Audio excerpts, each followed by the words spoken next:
Hello guys, my name is Jacob Padovino and welcome to episode 4 of the Wild West. Guys, today's episode is a exciting one and I'm excited for this one because there is an actual location, a place that I'm going to be showing you guys that has a lot of information. But before we do start this, I want to thank each and every single one of you guys for watching the episodes, for liking them, for subscribing and all that stuff. We have broke 400 subscribers, so thank you so much. And guys, let's get into the 4th episode of the Wild West, the Santa Fe Trail. So this is the little historic monument that is here in the village. Has a lot of great characters, a lot of the old the Wild West people. And as you can see here, Cimarron New Town, Santa Fe National Historic Trail. Guys, lots and lots of information. If you guys do ever come to Cimarron, and if you guys are on this street where this place is located, or if you're staying here, come check this little area out and learn about the history of the town. But let's look at some of the people that were very well known in the area that will be brought up soon on this series, I guess. I'm not going to get into a lot of the people, but these are some of the people that were very well known here in the community and probably still are, that held a very big impact here in the village of Cimarron. Obviously here we have Lucien Maxwell. I talked about him in episode 1. And over here, discover Old Town. Now this is really cool. This is what the town used to look like in 1875, looking southwest. That is absolutely crazy. You can see here, these are a lot of the buildings and places that were here in the town. Number 1, we have the site of Lucien B. Maxwell's house. We have the family graves for Buin and Maxwell. We have Dole Brothers Warehouse, Plaza and Well National Hotel. We have a lot of great places here. That place is still here, and we are going to get to that very soon. But I say this is really, really cool. The cool thing, I think that building is still up today. I am not sure. Obviously, there is the old jail that we discussed in episode 2 with the wall. And this is just really cool. This is really cool. This is a map of the area. A really cool thing about this is that we used to have a railroad here in town that would run through the town, as you can see up here. That's what the town was. It connected all of America and a lot of the places here. Welcome to Cimarron. From land grants, Indian raids, and cattle drives to gold mines, gunfights, and range wars, the history of this small village mirrors that of the Old West. The Interpret Plaza is the first phase of a project presenting the history of Cimarron through a partnership of the village with America's Byways, the National Park Service, and the Santa Fe Trail National Scenic Byway. That's a little history. I'm not going to read all of it because that would just take forever.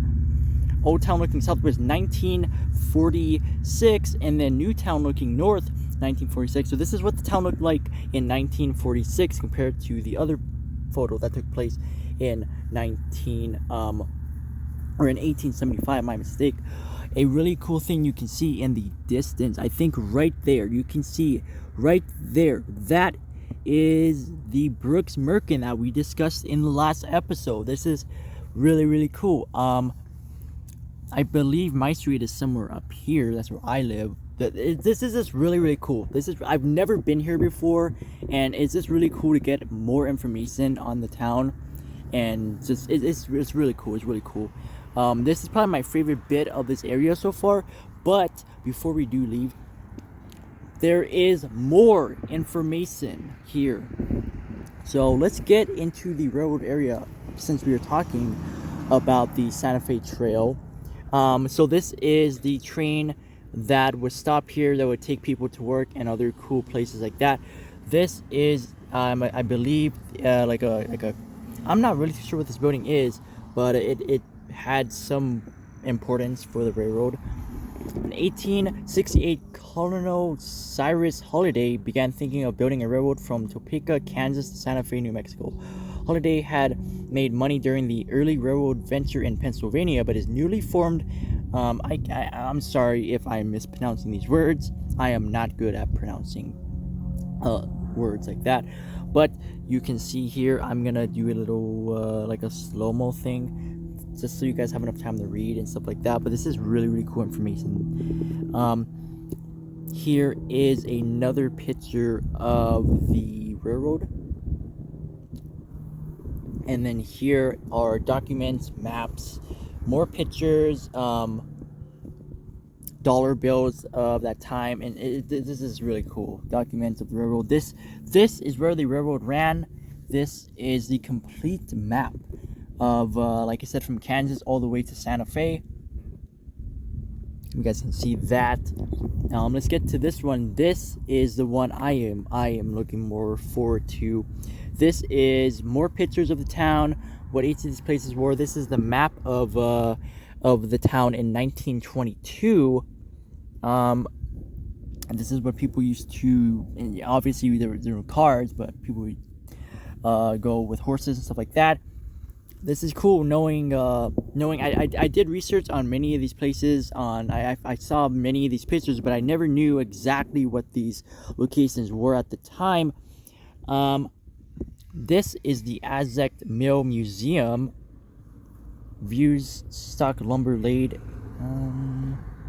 Yeah, this is just really cool. Let's look at this right here. A view of Newtown looking north with rail cars at the station on Washington Avenue, C, 1920. Yeah, this is really cool. As you can see, I think that is another picture of the Brooks Mercantile. Right, a 1922 map of the Cimarron with Newtown north of the river and Old Town south. Lots of history, a lot of different time periods, and it is really cool. I am going to take you guys to that right there in a little bit, but let's get here and let's look at this. This is another thing talking about the Santa Fe Trail, and more pictures, more information, more railroads, disclosing and talking about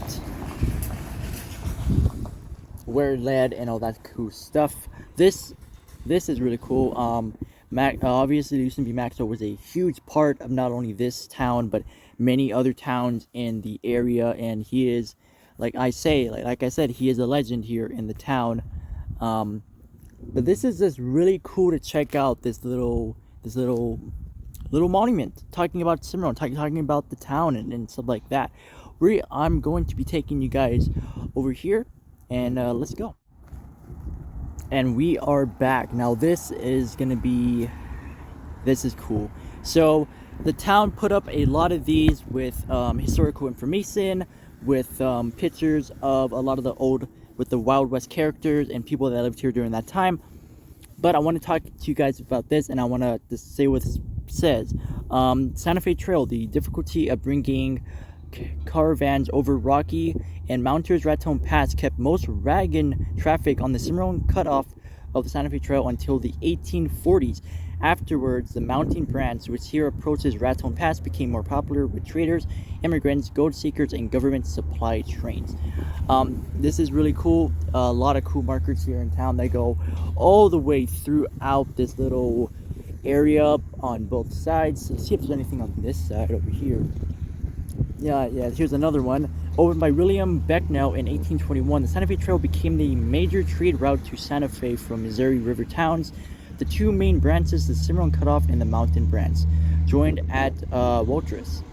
Travel over the trail increased with the coming of the railroad in 1879. This is really cool. This place has always been here. I have no idea when the village added this little historical place, but it's really cool that they did. Because when I was planning this series out, I really did not know how I was going to come about with this and what I was going to be talking about. And this was definitely one of the places that I really wanted to discuss. As you can see, there's more people, more legends on each side. We have Kit Carson, Frank Springer, John Dawson, and as you can tell by the last names of many of these people, like the Kit Carson, there's a restaurant down there that's called the Kit Carson. Frank Springer, there's a town next to us that is called Springer. There's a town that's called Dawson. There's a town called Maxwell.